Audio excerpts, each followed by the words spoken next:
Good morning. Are you Nasir Brown? I'm not here today on special appearance. I'm sorry, speak up so I can Here hear you. today You're appearing here today? by special appearance. Okay, what is your name? I'm a third party intervener on behalf of artificial legal entity, Nasir Brown. Okay. At one point in your, at some point in your life prior to being this third party, were you Nasir Brown? No, You're not him. I'm a third party intervener.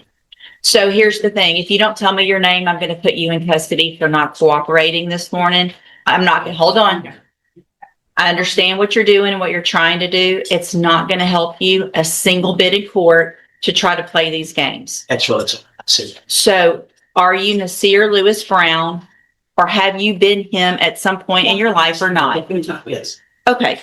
So I'm going to call you by Mr. Brown because I'm not going to say all the words that you just said, because you have now identified yourself as Nasir Lewis Brown. And so, Mr. Brown, this is your initial appearance, and you have two cases. And cause number 26, I just asked you not to speak over me. So here's the thing, Mr. Brown. I'm going to be very patient. And at the child subject matter jurisdiction, going on record. Your challenge of the subject matter jurisdiction is overruled. Let me go through what I need to go through, okay? So this is your initial appearance, your first day in court. I'm required to go through what you're charged with by indictment. In cause number 26, DCCR 0322, you're charged with a third-degree felony offense of assault family violence by impeding breath or circulation from February 16th of 2026.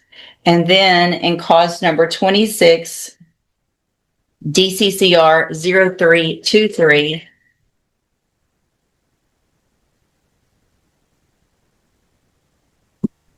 you're charged with the state jail felony offense of injury to a child, and that's from February 16th of 2026.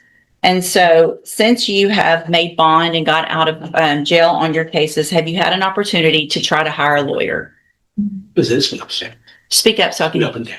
It's been up and down? Yes. Okay, so here's what I'm going to do, Mr. Brown, is I'm just like everyone else. I'm resetting your case about 30 days to give you some time to try to hire a lawyer. You need to try to get someone hired before the next court date. If you do, just bring the reset notice that you get today to that lawyer and they'll tell you what to do. If you're unable to hire someone before the next court date, then I'm ordering you to visit with at least 3 lawyers. They all charge different amounts, they have different payment plans. Bring me back the names of the lawyers that you've talked to so I know you're trying, and we'll discuss your options. If you don't do that, then when you come back, you run the risk of me raising your bond for not following that court order, and you would go back to jail. Do you understand? I'm sorry? Overstand. Say it again. Overstand. You overstand? Yes. Okay. What does that mean? Overstand. Do you understand what I'm saying, sir? I'm blind. You'll oblige. I'm blind. Yeah. Okay. You just determined to use different words and be difficult, aren't you? No. Okay. So as a condition of your bond, did you have a condition that you were not to have any contact or communication with the complaining witnesses in each of these cases, right? Okay. And so I want to make sure you understand the importance of that. And that if you do have any contact or communication with either of them, it would be a violation of that bond condition. If I find out, your bond would be raised and you would go back to jail. Do you understand that as well? Overstand. You overstand. Same thing. I'm going to guess that overstand is even better than understand. So you definitely know what I'm talking about, right? So we don't have any miscommunication today. You know exactly what I'm talking about. So I'm going to have you step in front of the clerk. You're going to sign a reset notice. Right out of the gate, this is a classic sovereign citizen style tactic, denying identity, using phrases like special appearance and third party. But here's the reality. Courts deal with legal identity, not word games. Judges have seen this play dozens of times, and it almost never ends well for the defendant. Do you think this strategy helps or makes things worse?